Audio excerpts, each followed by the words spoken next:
When we last spoke to our next guest, it was in the immediate aftermath of the World Cup final. Oh, yeah. And he had gone viral with his commentary, Spanish language commentary. Yeah, He's Buenos Aires born, a proud Argentinian who's lived in the States for a very long time. Before we chat to Andres Cantor, because Lionel Messi is in town and being unveiled, I believe today. Let's remind you of that moment when Gonzalo Montiel scored the winning penalty for Argentina. Montiel!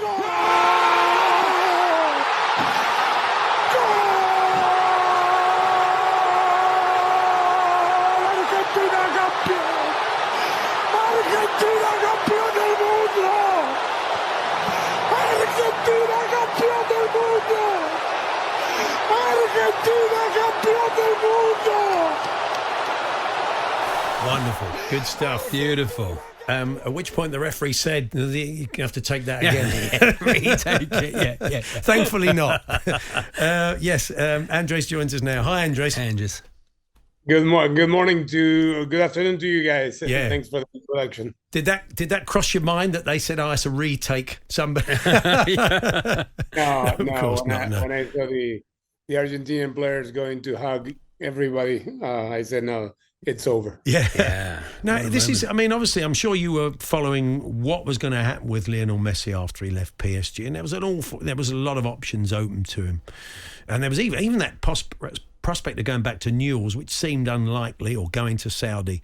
But, as somebody who lives in Miami, you must be absolutely delighted he's coming to town. Of course, we're going to be neighbors. And he's coming here.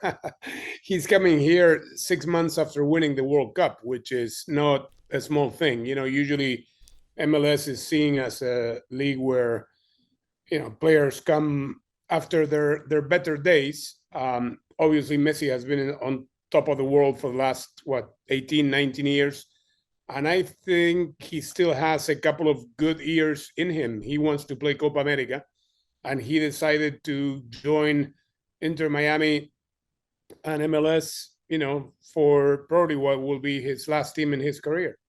Is there a lot of excitement there, Andres, about, the kind of Spanish-speaking community about him coming to Miami? There is a lot of excitement within the city itself, regardless of if you speak Spanish, if you're Latin American or not. Mm-hmm. This is a city that loves football. And, we can't wait. I believe he arrives today. He's in the Bahamas with his family on vacation. He will arrive in the U.S. today. He will be unveiled next Sunday. Right. At the stadium in front of a probably sold-out crowd. There will be speeches, videos, tributes, etc. And then he will have to wait for his work visa to be approved. And they're aiming to have him on the pitch July 21st when Inter Miami plays Cruz Azul from Mexico in this new tournament called Leagues Cup, where it's kind of a friendly tournament that they made up between all the Mexican league teams and all the MLS teams. I don't know if you've seen the pictures yet today of David Beckham helping out in the painting of a big mural of Messi. He went out and picked up a brush and joined in. Yes, I believe he commissioned that painting in a very popular part of town called Wynwood. That is about 40 minutes from where Inter Miami plays. It's called Inter Miami, but they play in Fort Lauderdale, which is about 45 minutes from Miami. So, the whole city is really waiting for him to arrive, and it's going to be, big news when they unveil him on Sunday, and especially when he starts playing. And also Tata Martino is the coach as well, so a real Argentinian influence. That's the third time he's worked with Messi, I believe. Yes, he worked with him in Barcelona in the national team, and now in Inter Miami. Sergio Busquets, former Barcelona teammate of Messi, is also coming, and there will be one other former teammate of his probably coming down the road. I don't know when. This is a very particular league where there is a salary cap for 20 of the 23 players that each team has. So it's not like, the teams can go around like in the Premier League and go shopping around to whoever they want. There are lots of restrictions here.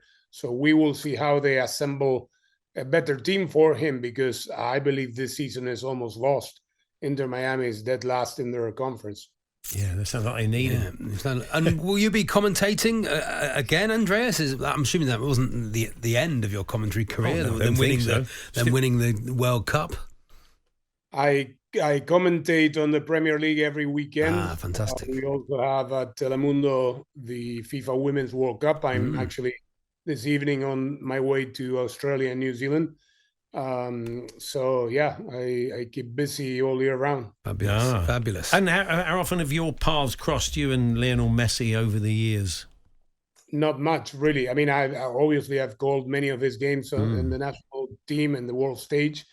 I met him briefly. I was lucky enough, FIFA invited me to be one of the presenters at the Best Awards show in Paris in February. And I met him backstage briefly, but honestly, I have not talked to him too much. And but you probably will get that opportunity now, I would think, over the course of the next couple of years. Hopefully, yes. Hopefully I will get to go see him and interview. I mean, one of the interviews I have not done, I have done many, is him. And obviously now that he's so nearby, hopefully we will get to him. Paul Hawksbee and Andy Jacobs, Monday to Friday afternoons 1 till 4 on AM, on DAB, via the talkSPORT app and on your smart speaker. talkSPORT.